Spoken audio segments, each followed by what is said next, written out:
آج کی ویڈیو ان بدزبان رضاخانی مولویوں کے لیے ہے کہ جو اکابر علماء حق علماء دیوبند پر زبان دراز کرنے کے لیے جب بھی اپنا منہ کھولتے ہیں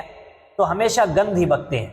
اور اکابر علماء حق علماء دیوبند کی ایسی عبارتوں پر یا مجموعے اشعار میں سے کسی ایسے شعر پر کہ جو بطور تواضع اپنی طرف منسوب کر کے لکھے جاتے ہیں، ان پر گھٹیا اور گندے تبصرے کرتے ہیں اور ایسی عبارتوں کو عوام کے سامنے پیش کر کے عوام کو گمراہ کرنے کی کوشش کرتے ہیں،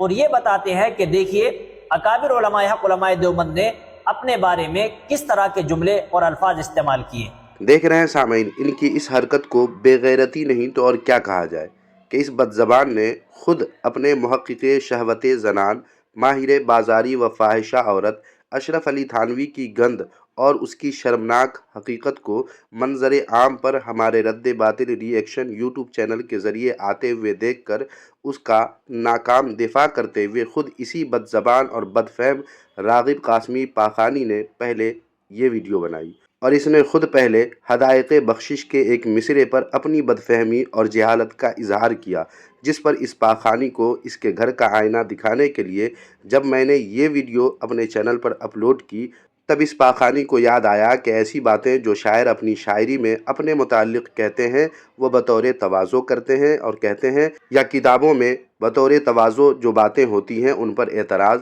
نہیں کرنا چاہیے۔ مگر میرا کہنا یہ ہے کہ جناب پاخانی، آپ لوگوں کی یہ عقل اس وقت کہاں گھاس چرنے چلی جاتی ہے جب آپ لوگ کلمات تواضع پر اپنی غلاظت کا اظہار کرتے ہوئے صاحب کلام پر خواہ نظم میں ہو یا نثر میں اس پر آپ لوگ اعتراض کرتے ہیں، اس وقت آپ کی عقل کہاں گھاس چرنے چلی جاتی ہے؟ اس وقت یہ عقل مندی آپ لوگ اپنے اشرف علی تھانوی کی طرح گدھے کے عضو مخصوص کی تحقیق کرنے میں لگا دیتے ہیں کہ کب نکلتا ہے اور کتنا نکلتا ہے، اور نکلتا ہے تو نکلتا ہے اور غائب رہتا ہے تو غائب رہتا ہے، اس میں لگا دیتے ہیں اس وقت عقل۔ لیکن جب ہماری طرف سے جوابی کارروائی ہوتی ہے اور جب آپ لوگوں کے گھر سے وہی باتیں یا اسی قسم کی باتیں پیش کر کے آپ کے اپنے طریقے سے اعتراض کیا جاتا ہے تو آپ لوگ چیخنا چلانا شروع کر دیتے ہیں۔ یہ عقل مندی اگر آپ نے اپنی اس ویڈیو کے بنانے سے پہلے دکھائی ہوتی اور یہ بات جو آپ اس ویڈیو میں کہہ رہے ہیں یہی اپنے آپ کو سمجھا لیا ہوتا آپ نے پہلے ہی، تو آپ کے شیخ الہند بچ جاتے، ان کی حقیقت لوگوں کے سامنے نہیں آتی، اور آپ کے محقق شہوت زنان، ماہر بازاری و فاحشہ عورت اشرف علی تھانوی کی منظر عام پر آنے والی حقیقت سے جو اب آپ لوگوں کو تکلیف ہو رہی ہے، اگر پہلے ہی آپ نے اپنے گھر کے بدتمیزوں، بدکلاموں اور بدفہموں جاہلوں کو منع کر دیا ہوتا اور ان کے منہ میں لگام ڈال دیا ہوتا تو پھر یہ سب ہوتا ہی نہیں۔ مگر آپ لوگوں کو لگتا ہے کہ ہم دیوبندی پاخانی بے لگام پھرتے رہیں اور کسی کو بھی کچھ بھی کہہ دیں، مگر ہم دیوبندیوں پاخانیوں کے اکابر تو دودھ کے دھلے ہوئے تھے، اور آپ لوگوں کو اپنے گھر کا تو علم ہے نہیں۔ مگر علماء اہل سنت و جماعت اور مسلک اعلیٰ حضرت کا یہ خادم میدان میں آ چکا ہے، آپ کے گھر کے وہ سارے راز سربستہ ایک ایک کر کے منظر عام پر لا دوں گا، جس پر رہ رہ کر آپ لوگوں کو نہ صرف یہ کہ درد ہوگا، تکلیف ہوگی، بلکہ ممکن ہے کہ یہ درد اس قدر اٹھے گا کہ آپ لوگوں کو دل کا دورہ بھی پڑ جائے، اور اللہ کو منظور رہا تو بہت سارے دیوبندیوں وہابیوں کو کفر و ظلمت کے اندھیرے سے نکل کر ایمان کی پرنور روشنی میں آنا بھی نصیب ہوگا انشاءاللہ تعالی۔ لہٰذا اہل سنت و جماعت کے اس خادم کو روکنے کے لیے یوں آپ دیوبندیوں پاخانیوں کا اپنی اپنی بدعقلی، بدزبانی کا اور بدتمیزی کا استعمال کر کے خود اپنی ہی جہالتوں کا اظہار کرنے سے تو ممکن نہیں ہے کہ میں اپنا یہ کام چھوڑ دوں، البتہ اگر اپنے اور اپنے بدزبان لوگوں کے منہ میں لگام ڈالو اور آئندہ بدزبانی، بدکلامی اور بدتمیزی نہ کرنے کی یقین دہانی کرو تو بات کسی حد تک بن سکتی ہے، ورنہ لگا لو زور اور کر لو جو کرنا ہے۔ تم دیوبندیوں پاخانیوں کے گرو گھنٹالوں کی ساری غلاظتیں اور ان کے مکروہ چہرے ایک ایک کر کے منظر عام پر لاتا رہوں گا اور اسے عام کرتا رہوں گا، خواہ دیوبندی پاخانی جتنے بھی چیخو پکار مچا لیں۔ سامعین، بات کچھ زیادہ ہی لمبی ہو گئی۔ کہنا یہ تھا کہ آج کی اس ویڈیو میں اسی راغب قاسمی پاخانی نے جو اپنی اس ویڈیو کے جواب میں ریکارڈ کی گئی میری اس ویڈیو کا جواب دیا ہے، اسی کا جواب آج کی اس ویڈیو میں دینے والا ہوں۔ تو چلیں چلتے ہیں اصل موضوع کی طرف۔ باطل کا رد کریں گے ہم ہیں بریلی والے۔ اور آج کی ویڈیو خاص کر ان رضاخانی مولویوں کے لیے ہے کہ جو اکابر علماء حق علماء دیوبند کی ایسی عبارتوں پر یا مجموعے اشعار میں سے کسی ایسے شعر پر کہ جو بطور تواضع اپنی طرف منسوب کر کے لکھے جاتے ہیں، ان عبارتوں کو پیش کر کے عوام کے سامنے یہ بتانے کی کوشش کرتے ہیں کہ دیکھیے اکابر علماء حق علماء دیوبند نے اپنے بارے میں کس طرح کے جملے اور کیسے گھٹیا الفاظ استعمال کیے۔ اس لیے معزز ناظرین کرام، اگر آپ کے سامنے بھی کوئی رضاخانی بطور تواضع لکھے جانے والے کلمات اور الفاظ پر اعتراض کرے، یا مجموعہ اشعار میں سے کسی ایسے شعر پر اعتراض کرے کہ جس شعر میں بطور تواضع الفاظ لکھے گئے ہوں، اور ان الفاظ اور ان عبارتوں کو پیش کر کے اگر کوئی رضاخانی آپ کے سامنے اکابر علماء حق علماء دیوبند پر گھٹیا اور گندا تبصرہ کرے، تو آپ ان کے گھر کے حوالوں کو انہی کے منہ پر مار کر کے ان کو ایسا منہ توڑ جواب دیں کہ پھر یہ کبھی اکابر علماء حق علماء دیوبند پر اعتراض کرنے کے قابل ہی نہ رہے۔ تو اس کے لیے سب سے پہلے دیکھیے کتاب رد شہاب ثاقب۔ اس کتاب کو لکھا ہے اجمل العلماء مفتی محمد اجمل صاحب سنبلی نے، یہ جناب بھی سنبل کے رہنے والے تھے۔ اس کتاب کے صفحہ نمبر 384 پر یہ بات لکھی ہے، لکھتے ہیں کیا اس بے ادب مصنف کو یہ خبر نہیں کہ جو کلمات براہ تواضع اپنی طرف نسبت کیے جاتے ہیں ان کو سند بنا کر پیش کرنا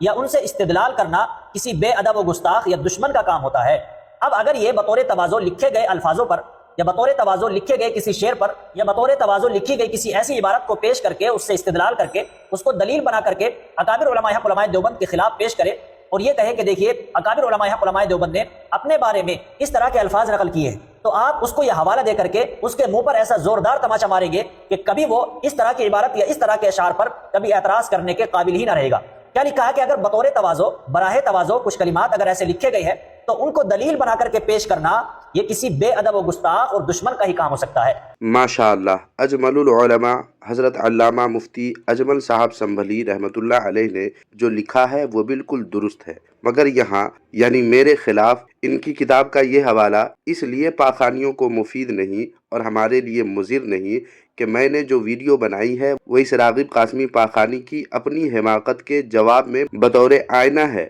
نہ کہ بطور اعتراض۔ اگر میں اعتراض کرنے والا ہوتا تو یہ حوالہ میرے خلاف پیش کیا جا سکتا تھا، مگر رد شہاب ثاقب میں لکھا ہے کچھ اور یہاں معاملہ ہے کچھ اور، لہٰذا پاخانیوں کو چاہیے کہ صرف حوالہ نہ دیکھیں اور اٹھا کر حوالہ پیش نہ کر دیں، بلکہ معاملے کی یکسانیت بھی دیکھ لیا کریں۔ بات سمجھ میں آتی نہیں اور چلے آتے ہیں جواب دینے، اور بالفرض اس حوالے کو مان بھی لیا جائے تو بھی دیوبندی پاخانی کو کوئی فائدہ نہیں مل سکتا، کیونکہ اس حوالے سے زیادہ یہ ثابت ہوگا کہ ایسا کرنا بے ادب، گستاخ اور دشمن کا کام ہے۔ مگر کس کے بے ادب، کس کے گستاخ اور کس کے دشمن؟ دیوبندیوں کے نا، وہ تو ہم ہیں ہی۔ اس کو ثابت کرنے کے لیے حوالے کسی اور سے مانگ کر لانے کی راغب قاسمی پاخانی کو ضرورت ہی کیا تھی؟ ہم تو دیوبندیوں پاخانیوں کے دشمن ہیں، یہ تو جگ ظاہر ہے، اس میں ثابت کرنے کی کیا ضرورت پڑ گئی؟ دیکھیں دوسری کتاب فتاوی امجدیہ، لکھنے والے ان کے صدر الشریعہ حضرت علامہ مفتی محمد امجد علی اعظمی۔ اس کتاب کے صفحہ نمبر 279 پر کیا لکھا ہے، لکھتے ہیں چونکہ یہ شعر کسی بے باک زبان دراز کا کلام نہیں جس کی عادت ایسی ہو کہ جو جی میں آئے بک دے، بلکہ ایک واقف شریعت کی طرف منسوب ہے، لہٰذا تاحد امکان کلام کی تعویل کی جائے گی اور کلام کو ظاہر پر حمل نہیں کیا جائے گا۔ اگر مجموعہ اشعار میں سے کسی شعر کا ایسا مطلب نکل رہا ہو یا اس کا ظاہری معنی ایسا ہو کہ جو قابل اعتراض ہو تو اس کا ظاہری معنی نہیں لیا جائے گا، یہ آپ ہی کے گھر کا اصول ہے۔ تا حد امکان اس کی تعویل کی جائے گی اور اس کو ظاہر پر محمول نہیں کیا جائے گا۔ اب اگر کوئی رضاخانی اکابر علماء حق علماء دیوبند کے مجموعہ اشعار میں سے کسی شعر پر اعتراض کرتا ہے اور اس کے ظاہر کو لیتا ہے اور اس کے ظاہری معنی کو لیتا ہے اور اس کی تعویل نہیں کرتا، تو گویا کہ وہ اپنے اکابر کے اصول کی مخالفت کر رہا ہے اور اپنے اکابر کی کتابوں کی خلاف ورزی کر رہا ہے۔ دیوبندی واقف شریعت دیوبندیہ تو ہو سکتے ہیں، مگر واقف شریعت محمدیہ ہمارے نزدیک ہرگز بھی نہیں، اور جو کچھ واقفیت ان کی کتابوں سے ظاہر ہوتی ہے وہ محض لوگوں کو اپنے دام فریب میں مبتلا کرنے کے لیے اور لوگوں کو دین محمدی سے گمراہ کرنے کے لیے ہے۔ لہٰذا فتاوی امجدیہ کا یہ حوالہ بھی دیوبندیوں کے لیے مفید نہیں اور نہ ہی ہمارے لیے مضر ہے، کیونکہ اول تو میں نے اپنی ویڈیو میں کلیات شیخ الہند کے اشعار یا مصرے پر میں نے اعتراض نہیں کیا، اور اس حوالے میں جو بات کی گئی ہے وہ اعتراض کرنے پر ہے، بلکہ میری ویڈیو راغب قاسمی نے جس راستے سے اعلیٰ حضرت امام اہل سنت امام احمد رضا خان حنفی قادری بریلوی رحمۃ اللہ علیہ پر اعتراض کیا، اسی راستے پر لے جا کر راغب قاسمی پاخانی کو ان کے گھر کا آئینہ دکھایا ہے۔ میری ویڈیو اس پر ہے، لہٰذا فتاوی امجدیہ کا یہ حوالہ میرے لیے مضر نہیں اور دیوبندیوں کے لیے مفید نہیں۔ دوسری بات یہ کہ ہم سنی دیوبندیوں کو واقف شریعت مانتے ہی نہیں، لیکن فتاوی امجدیہ میں جو بات کی گئی ہے واقف شریعت کے متعلق، لہٰذا واقف شریعت کی بات کو غیر واقف شریعت کے دفاع میں پیش کر کے راغب قاسمی نے محض اپنی جہالت کا اظہار کیا ہے کہ بات سمجھا نہیں اور چلے آئے منہ اٹھا کر جواب دینے۔ دیکھیں ایک اور کتاب رسائل میلاد حبیب، اس کتاب کے صفحہ نمبر 174 پر لکھتے ہیں کہ شاعرانہ مذاق الگ ہوتا ہے، اس میں حدود شرعیہ نگاہ میں نہیں رکھی جاتی، کیونکہ یہ پہلے ہی فیصلہ ہو چکا ہے کہ ان میں مبالغہ ہوتا ہے، اشعار میں مبالغہ ہوتا ہے۔ ان تمام حوالے جات سے پتہ چلتا ہے کہ بطور تواضع لکھے جانے والے کلمات اور الفاظ یا مجموعہ اشعار میں سے کسی شعر پر اعتراض کرنا یہ معترض کی جہالت اور حماقت ہے۔ اور یہ جہالت و حماقت راغب قاسمی پاخانی خود آپ نے کی ہے یہ ویڈیو بنا کر، اور پھر آپ کو آپ کے گھر کا آئینہ دکھانے کے لیے مجھے یہ ویڈیو بنانی پڑی۔ اور رہی بات آپ کے پیش کردہ اس آخری حوالے کی، تو اس سے تو آپ کی ہی جہالت ایک بار پھر ظاہر ہوتی ہے، کیونکہ اس حوالے میں اشعار میں شاعر کے مبالغے پر بات کی گئی ہے، جبکہ آپ چلے ہیں اپنے مولوی کی جن باتوں کا دفاع کرنے اسے آپ نے ہی تواضع کہا ہے۔ تو بات ہے تواضع پر مبنی اشعار یا کلام کی، اور آپ حوالہ دے رہے ہیں شاعر کے مبالغے پر۔ کیا یار، اتنی بڑی بڑی جہالتیں کرنے کے لیے آپ لوگ کہاں سے وہ جذبہ اور وہ ہمت لاتے ہیں؟ مجھے تو لگتا ہے کہ آپ نے علی اصغر بواسیری کی جہالت سے کچھ سیکھا یا نہ سیکھا، مگر اتنا ضرور آپ نے سیکھ لیا کہ کچھ بھی ہو بس حوالے دو چار کتابوں کے دے دو اپنی ویڈیو میں، اور دیوبندیوں کو بیوقوف بنا دو کہ دیکھو اتنے حوالوں سے میں نے جواب دے دیا۔ حالانکہ راغب قاسمی پاخانی آپ کے پیش کردہ تینوں حوالوں سے آپ کا مدعا ثابت ہی نہیں ہوا، اور نہ ہی آپ نے جس مقصد کے لیے ویڈیو بنایا ہے وہ مقصد آپ کو حاصل ہوا۔ البتہ اگر آپ نے اپنے دیوبندی بھائیوں کو غیر محل حوالے دکھا کر بیوقوف بنانے کے لیے ویڈیو بنایا تھا تو یقیناً یہ مطلب آپ کو حاصل ہو چکا ہوگا، اور آپ اپنے اس مقصد میں کافی حد تک کامیاب ہو چکے ہیں۔ مگر علمی دنیا میں آپ نے ایک بار پھر اپنی جہالت ظاہر کی ہے، اور علی اصغر بواسیری کی طرح آپ نے بھی حوالے تو دیے مگر غیر محل اور بے مقصد حوالے پیش کیے۔ اور اب جاتے جاتے راغب قاسمی پاخانی اپنے گھر کا ایک حوالہ مجھ سے بھی لیتے جائیں، اور ہو سکے تو اس کا جواب دینے کی کوشش کریں۔ آپ نے اپنے گھر کی کتاب کلیات شیخ الہند کے ان مصروں کو جن پر میری ویڈیو میں بات کی گئی ہے انہیں آپ نے بطور تواضع کہا، یا میری کسی بھی ویڈیو میں اپنے گھر کی کتابوں کے جس جملے کو آپ نے بطور تواضع کہا ہے ان سب کو نگاہوں میں آپ رکھیں اور دیکھیں آپ کے امام دین دیوبندیت سرفراز گکھڑوی کی یہ کتاب جس کا نام ہے تنقید متین، اور اس کے صفحہ نمبر 164 پر انہوں نے کیا لکھا ہے دیکھ لیں۔ لکھا ہے، کیا دیدہ دانستہ خلاف واقعہ بات کہنا جھوٹ ہے